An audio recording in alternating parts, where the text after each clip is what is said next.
Wanita ini maling kantong belanjaan, hati-hati buat yang biasa tinggalkan. Kejahatan bukan hanya ada niatan dari seseorang tetapi juga ada kesempatan untuk melakukan. Pepatah itu seperti benar adanya. Seorang perempuan maling kantong belanja orang lain yang ditinggalkan di motor. Di tengah guyuran hujan, wanita ini tetap nekat mengambil kantong belanjaan orang lain.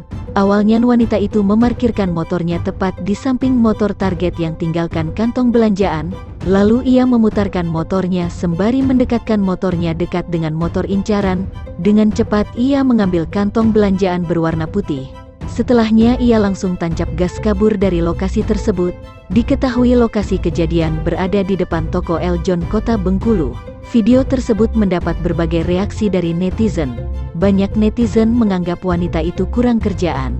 Ada juga netizen mengomentari kemungkinan wanita itu sedang membutuhkan sesuatu.